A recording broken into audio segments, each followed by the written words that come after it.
एकनाथवाडी सावरगाव येथे अखंड पंचदिन हरिनाम सप्ताहाला आजपासून सुरुवात झाली।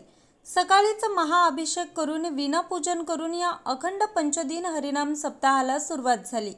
या 5 दिवसांमध्ये महाराष्ट्रातील नामवंत कीर्तनकारांचे हरिकीर्तन संपन्न होणार आहे।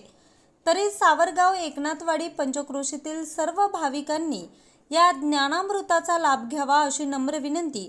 हरिकीर्तन संपन्न झाल्यानंतर दररोज सर्वांसाठी महाप्रसादाचं आयोजन केलं आहे। त्याचप्रमाणे एकनाथ षष्ठी म्हणजेच 20 मार्च 2025 रोजी रात्री 9 वाजता संपूर्ण महाराष्ट्रामध्ये गाजत असलेले गोविंद महाराज गायकवाड यांचे जनजागृती भारूड संपन्न होणार आहे। तरी आपण सर्वांनी उपस्थित राहून या कार्यक्रमाचा लाभ घ्यावा अशी नम्र विनंती।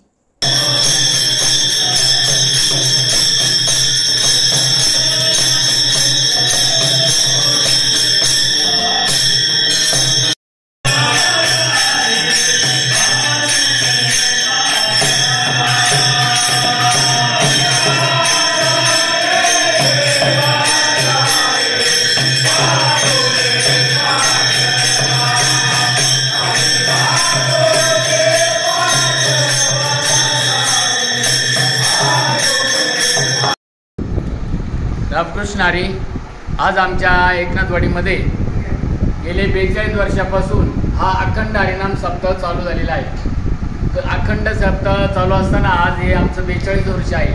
तरी आमच्या या सप्त्यामध्ये महाराष्ट्रातील नामवंत कीर्तनकार यांचं कीर्तनरूपी सेवा होणार आहे आणि अखंड हरिनाम चालू असताना यामध्ये भजन, रोजचं भजन, हरिपाठ आणि जे दैनिक कार्यक्रम ते सर्व होत असतात आणि रोज अन्नप्रसादाचा लाभ घ्या। सर्व मंडळींनी अन्नप्रसादाचा लाभ घ्यावा।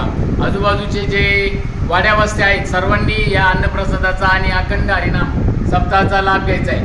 तसेच या कार्यक्रमामध्ये गुरुवार दिनांक 20/3/2025 रोजी जनजागृती भारूड मंडळ हे यूट्यूबवर गाजत असलेलं गोविंद महाराज गायकवाड यांचं भारूड होणार आहे। तरी एकनाथ षष्ठी या निमित्ताने एकनाथ महाराजांच्यावर हे भारूड होणार आहे। तरी सर्वांनी या भारूडाचा लाभ घ्यावा आणि तसेच आमचे किलारवाडी, काचळवाडी, बाबळवाडी, महात्मा फुलेवाडी, महात्मा माळुंगे पडवळ, रामवाडी तसेच निळोबा रायनगर या सर्व ग्रामस्थांना विनंती आहे की आपण सर्वांनी या ज्ञानामृताचा लाभ घ्यायचा आहे आणि आम्हाला सहकार्य करायचे अशी मी सर्वांना विनंती करतो। आणि या कार्यक्रमाला सर्वांनी साथ देऊन सर्वांनी रोजच्या रोज हजर राहून हा कार्यक्रमाची शोभा वाढवायची अशी मी सर्वांना नम्रतेची विनंती करतो। न्यूज रिपोर्टर रामकृष्ण भागवत, आज 24 तास, सावरगाव।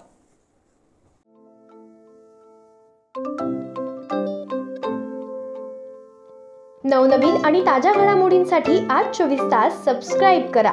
त्याचबरोबर बेल आयकॉनवर क्लिक करा आणि मिळवा आमच्या बातम्यांच्या नोटिफिकेशन्स। तसेच आज 24 तासची प्रत्येक बातमी आपल्याला कशी वाटली हे कळवा। लाईक करून, कमेंट करून आणि आमच्या बातम्या शेअर सुद्धा करा।